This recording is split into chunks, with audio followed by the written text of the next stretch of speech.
So since RNA-seq and microarray both are taking into account the expression of a large number of genes, so we need very specific softwares, or we need computing power in order to do these multiple tests all at once. So we require some computing softwares to deal with these kind of situations. There can be some methods that go by gene, so we do some statistical tests where we take different genes and we can compare their expression patterns in different treatments, and we come up with some statistical tests, and we come up some p-values. Sometimes it's advised, or it is good to have categorization or classification of different genes into different clustering techniques, and in this way we can capture different patterns within that data, and though there are some pattern recognition softwares which are under development.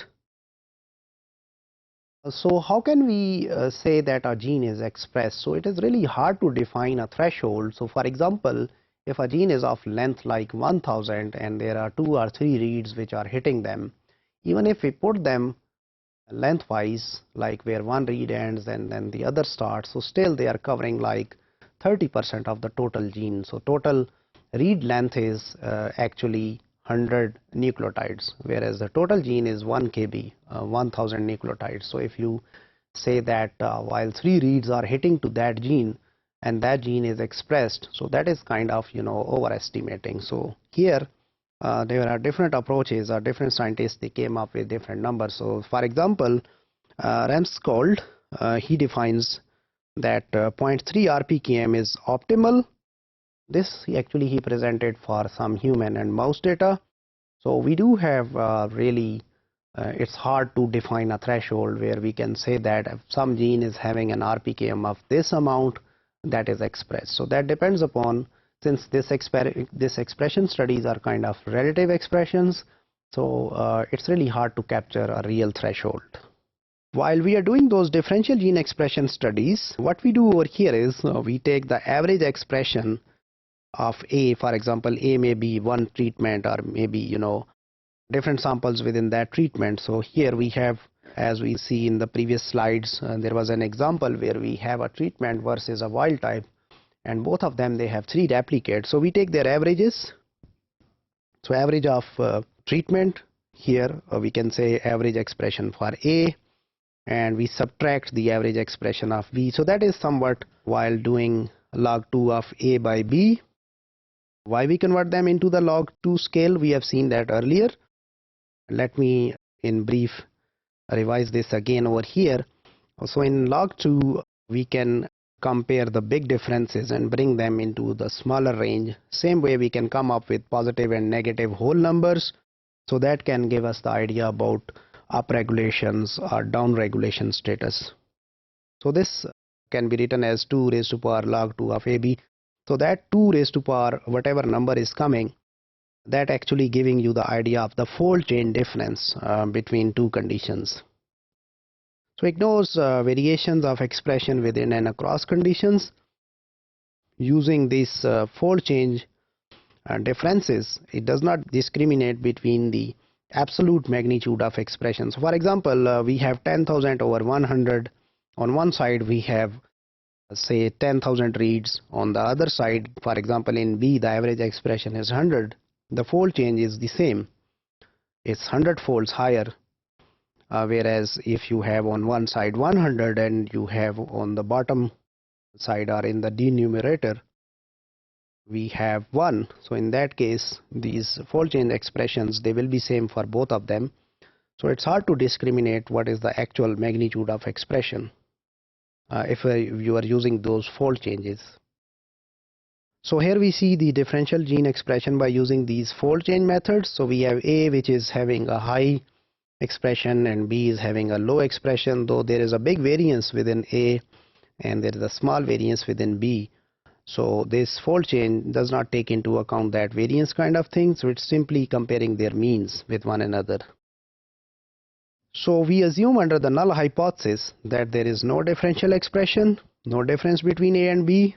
We believe that A and B, if you subtract one of them from others, say for example if A minus B, or mean of A minus mean of B, so that answer is 0.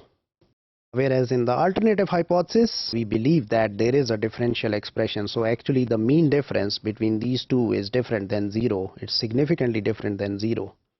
We do some hypothesis testing. We compute some test statistics of differential expression, and we compare overall distributions of these test statistics.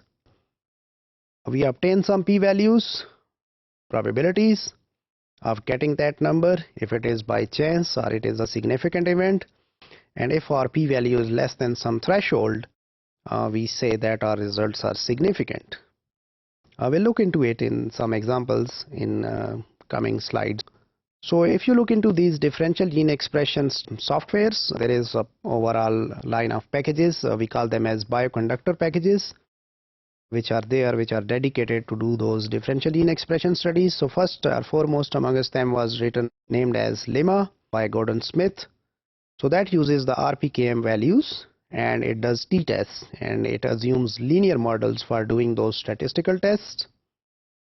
It is good for microarray studies, whereas for RNA-seq we have other softwares like EdgeR and DE-seq. So EdgeR uses RPM normalized files, and it uses empirical bias estimations, plus it does some exact tests using negative binomial distributions. It's written by Robinson and Oshleck.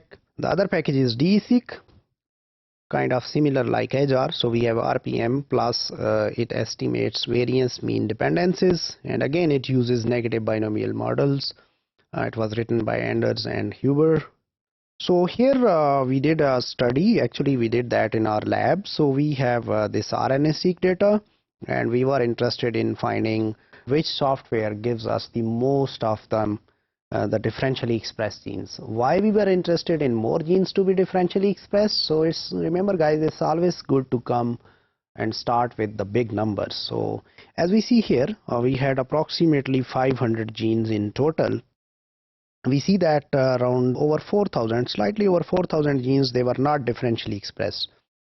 This is according to what we have said earlier in one of the slides, that in these kind of studies, expression studies, so most of the genes, the big numbers, are not differentially expressed. Very few genes, they change their expression, but obviously those genes are important. So if you look into these outputs, we put that into this diagram, we call it as Venn diagram. We see that Lemma individually detects very little genes. So 17 genes. It's if we compare the genes which are specifically detected by these softwares, we feel like Lemma has the minimum. Then DE-seq again small number, and EdgeR has a power to detect more gene, way more gene as compared to these two softwares.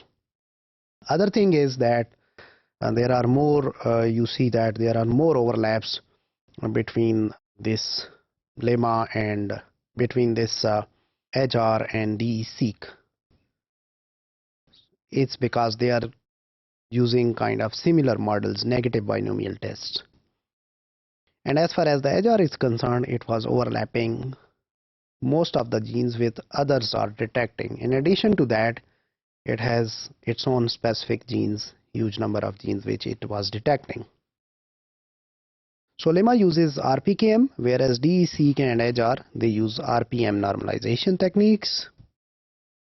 So Lemma is good for microarray studies, and again it's throwing the t-test which assume the normal data, whereas this EdgeR and DE-seq, they assume the data is binomial, and since RNA-seq data, it's kind of a binomial data where when we are taking a read and aligning into different genes, the assumptions are whether this read will hit that gene or it will not hit that gene. So there are two possibilities, yes or no, or pass or fail kind of thing. So those kind of situations where we see that binomial tests are more applicable. So EdgeR and DE-seq, they're good for RNA-seq studies, whereas Lemma is good for microarray data. So we see that microarray and RNA-seq, they both can measure the expression of thousands of the genes simultaneously. So in order to do that, we need smart softwares to do or to find those differentially expressed genes. And we also see that this Lemma is good for microarray data, whereas DE-seq and EdgeR are good for RNA-seq data.